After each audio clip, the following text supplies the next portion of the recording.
सांगली मिरज सहित ग्रामीण भागात जोरदार पाऊस. उकाड्याने हैराण झालेल्या सांगली मिरज शहरासहित ग्रामीण भागात जोरदार वादळी पाऊस झाला. जवळपास अर्धा तास जोरदार पाऊस सुरू होता.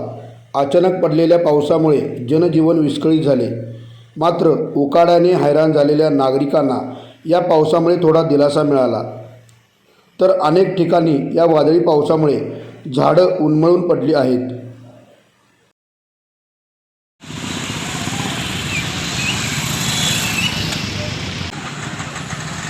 अवघड झालं की